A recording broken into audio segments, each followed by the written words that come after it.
Structure of liquid से आप क्या समझते हैं और इनको मालूम करने के कौन कौन से तरीके हैं।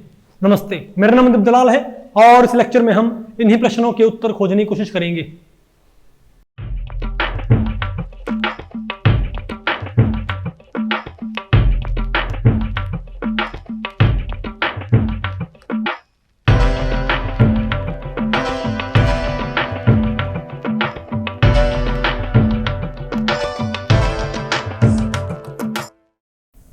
ओके, अब बताओ हम क्या पढ़ते हैं भाई। स्ट्रक्चर ऑफ लिक्विड सब हमने पढ़ना है कि भाई जो लिक्विड्स हैं उनकी स्ट्रक्चर कैसी होती है। ठीक है बात। तो स्ट्रक्चर मालूम करने के भाई हमारे पास कई तरीके होते हैं। हम इनकी लिक्विड्स की स्ट्रक्चर के ऊपर कमेंट कर सकते हैं तीन तरीकों से। एक तो हम भाई जो हमारे पास क्या होती है बताओ भाई, वॉल्यूम। अरे volume change during fusion and vaporization. क्या पहला मेथड है स्ट्रक्चर पे कमेंट करने का लिक्विड्स की, कि आप जो सॉलिड है उनसे क्या बनाओ लिक्विड और वॉल्यूम चेंज देखो भाई, और लिक्विड से आप क्या बनाओ गैस, तब आप वॉल्यूम चेंज देखो। और एक बात आपने पढ़ा हो भाई थर्मोडायनेमिक्स के अंदर।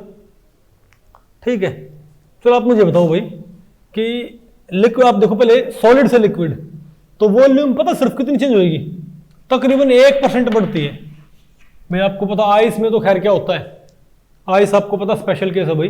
आइस में आपको पता वॉल्यूम बढ़ जाएगी, पानी से ज्यादा वॉल्यूम क्या होती है आइस की, तभी तो आइस क्या होती है तैरती है पानी के ऊपर, नहीं तो अदरवाइज ऑलमोस्ट सभी जो सॉलिड्स होते हैं वो मेल्ट होके क्या हो जाए थोड़े बढ़ जाएंगे।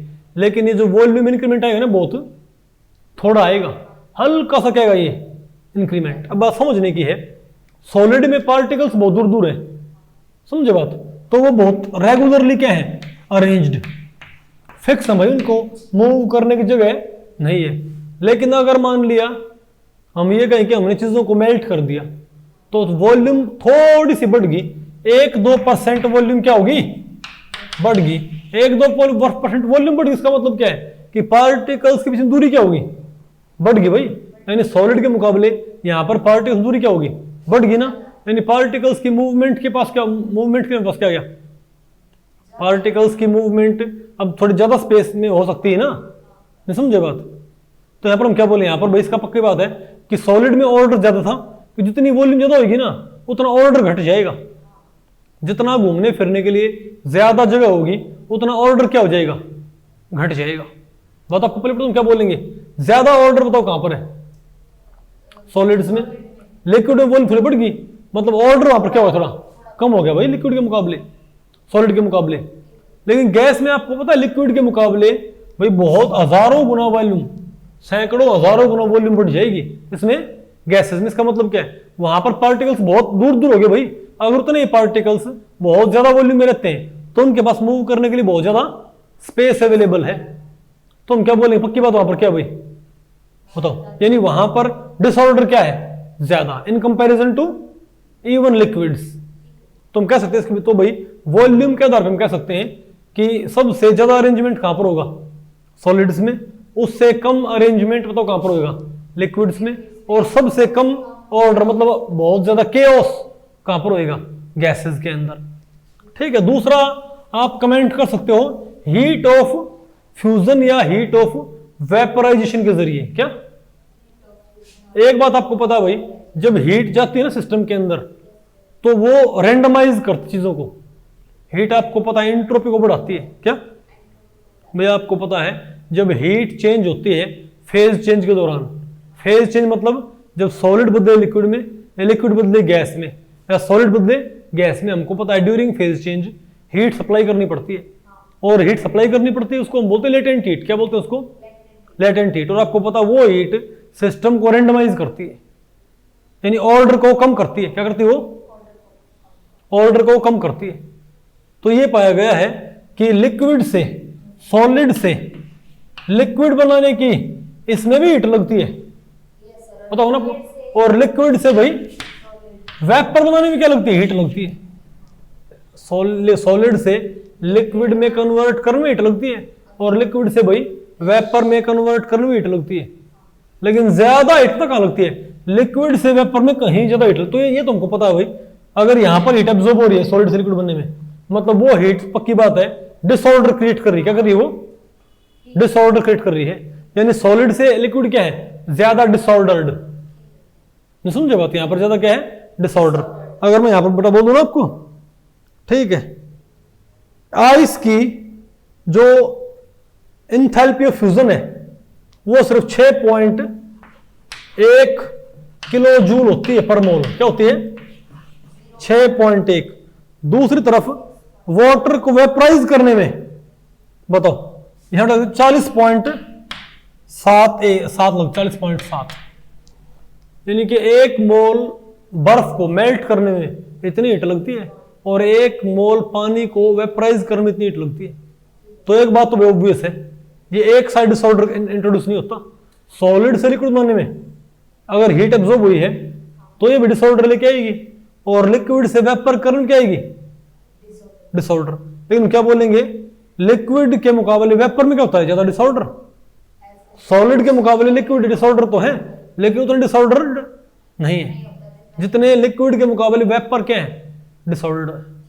यहां पर क्या है? यहां पर क्या है? मोर। ये बात भी क्या सजेस्ट कर रही है कि solids are more ordered, liquids are less ordered और मोर डिसऑर्डर्ड, और भाई गैसेस क्या है? टोटल केओस, खूब सारा डिसऑर्डर, क्योंकि यहां पर ज्यादा हीट लग रही है। इसका मतलब होना हो भाई, आ गया आपको? ओके, ठीक है। कभी वैल्यू इसमें और है क्या? कोई बात नहीं। अच्छा तो भाई अब हमने पढ़ना है कि अब हम पढ़ेंगे, अच्छा और भी हैं स्ट्रक्चर ऑफ लिक्विड्स पे कमेंट करने के और भी तरीके होते हैं। उनमें से एक तरीका होता है एक्सरे डिफ्रैक्शन या न्यूट्रॉन डिफ्रैक्शन। क्या आपको पता? आमतौर पे लाइट टकरा के रिफ्लेक्ट हो जाएगी भाई, लेकिन उसके अंदर बल्क में जाके और लाइट स्कैटर हुए, उसके लिए क्या चाहिए आपको? एक्सरे डिफ्रैक्शन स्पेक्ट्रा आप यहां पर इस्तेमाल कर सकते हो भाई। समझे बात? ये आप 12वीं में आपने थोड़ा पढ़ा होगा, लेकिन डिफ्रैक्शन थ्योरी आपकी आएगी। मैं आपको फिर आपके भाई ये principles of physical chemistry volume 2 में आएगी आपकी एक्सरे डिफ्रैक्शन। उसमें होता है हम किसी चीज के ऊपर एक्सरे मारते हैं और अलग अलग एंगल पे उसको कलेक्ट करते हैं। मान ली यहां से एक्सरे मारी और यहां पर हम उसको स्टडी कर रहे हैं। समझे बात? तो ऊपर से एक्सरे मारने का एंगल को लगातार बदलते रहते हैं और हम जो हमारे पास एक्सरे स्कैटर्ड है उसको रिकॉर्ड करते रहते हैं। तो कई खास एंगल पे आपको क्या बोलते हैं? शार्प पीक्स मिलती है। क्या मिलती हैं? Sharp peaks. समझ गए बात? बोलो भाई। तो ये पाया गया है कि जो हमारे पास क्या होते हैं? लिक्विड्स, सॉरी हमारे पास सॉलिड्स, सॉलिड्स के एक्सरे डिफ्रैक्शन मतलब रूल ये होता है, अगर किसी चीज के एक्सरे डिफ्रैक्शन पैटर्न में पार्टिकल अगर पीक्स आ जाए ना, अगर किसी के एक्सरे डिफ्रैक्शन स्पेक्ट्रा में पीक्स आ जाए, इसका मतलब उसके पार्टिकल्स क्या है? मोर रेगुलरली अरेंज्ड। किसी में पीक ना है तो वहां पर क्या है? Total randomness. क्या समझे बात? तो जो हमारे पास सॉलिड्स हैं उनमें क्या मिलते हैं बताओ? उनमें उनको भी शार्प पीक्स मिलती हैं। तो हम समझ गए भाई सॉलिड्स में क्या है, और ये बात हमको लॉजिकल लगती है। सॉलिड्स में क्या? परफेक्ट अरेंजमेंट पार्टिकल्स का। जो गैसेज है वहां पर हमें कोई पीक नहीं मिलती भाई एक्सरे डिफ्रैक्शन में। गैसेज के एक्सरे डिफ्रैक्शन में हमको कोई पीक नहीं मिलती। इसका मतलब वहां पर क्या? Total disorder. लेकिन अच्छा इसको हम बोलते हैं लॉन्ग रेंज ऑर्डर। क्रिस्टल में क्या होता है भाई? जहां पर आपको बहुत शार्प पीक्स मिले ना, इसका मतलब ये है क्रिस्टल के सेंटर से लेके क्रिस्टल की जो बाउंड्रीज है ना वहां तक पार्टिकल्स का अरेंजमेंट क्या है? रिपीटेड भाई। अब आपने पढ़ा हो सॉलिड के अंदर 11वीं में। बोलो भाई क्रिस्टलाइन और अमोर्फस। समझे बात? तो क्रिस्टलाइन सॉलिड में क्या होता है? पार्टिकल्स का रेंज जो होता है सारे में वही होता है, उसको बोलते हैं लॉन्ग रेंज ऑर्डर। क्या होता है कि उसको बोलते हैं लॉन्ग रेंज ऑर्डर। ओके, तो लॉन्ग रेंज ऑर्डर बताओ कहां पर होता है हमारे पास? सॉलिड्स के अंदर। लेकिन भाई गैसेस में ऐसा कोई ऑर्डर नहीं होता। लेकिन लिक्विड से पता क्या मिला हमको? लिक्विड से बेटा हमको ऐसा पैटर्न मिलेगा। बताओ यह बेटा मैं कहता हूं 0 से लेके 30, 0 से लेके 30। तो यहां पर आपको बहुत शार्प पिक तो नहीं मिली, लेकिन आपको यहां पर ऐसा पैटर्न मिलेगा। मतलब यहां पर आपको कुछ पिक्स मिली जरूर है। इसका मतलब यहां पर पूरी तरह से क्या नहीं है? यहां पर पूरी तरह से डिसऑर्डर नहीं है, थोड़ा बहुत यहाँ पर ऑर्डर है, तभी तो यहाँ पर हल्की फुल्की पीक आ रही है। लेकिन बोलो भाई, नहीं मैं तो आपको पहले पढ़ रही आगे आपको समझ में। और अगर मान लिया तो इससे ये साबित होता है कि यहाँ पर शॉर्ट रेंज ऑर्डर होता है। क्या होता है यहाँ पर? Short range order. मतलब यहाँ पर भाई, मतलब जो हमारे पास एक पार्टिकल है उसके अराउंड दूर तक कोई अरेंजमेंट नहीं है, लेकिन लिक्विड में बहुत थोड़े रीजन में हल्के हल्के क्या होते हैं? ऑर्डर। थोड़े बहुत रीजन में पार्टिकल्स क्या हो सकते हैं? हल्के फुल्के अरेंज्ड हो सकते हैं। हल्का फुल्का वहां पर अरेंजमेंट है लिक्विड्स के अंदर। आगे आपको और मैं आपको बताऊं भाई, एक हमारे पास होता है रेडियल डिस्ट्रीब्यूशन फंक्शन। क्या? Radial distribution function. तो अगर आप एक्सरे डिफ्रैक्शन पैटर्न रिकॉर्ड करते हो ना, किसका पता ना, किसका ये, एक सेकंड को बेटा, किसका ये? मरकरी है। किसका बेटा? मरकरी का है। क्या? मरकरी का बेटा। अगर हम क्या, यहां पर क्या है मेरे पास? आर, और ये क्या है? Radial distribution function. तो ये बेटा ऐसा आएगा। समझे बात? इसका मतलब क्या होता है? इसका मतलब ये होता है कि ये बताता है कि किस दूरी पे, कितनी दूरी तक दूसरे पार्टिकल के मिलने की संभावना है। लिक्विड में एक पार्टिकल से कितनी दूरी तक दूसरे पार्टिकल के मिलने की संभावना। तो देखो यहां पर आपको संभावना क्या मिल रही? सबसे ज्यादा मिल रही है। समझो यहाँ पर इनके कुछ तो यहाँ पर क्या ऑर्डर है, बात आपको पहले पड़ रही है।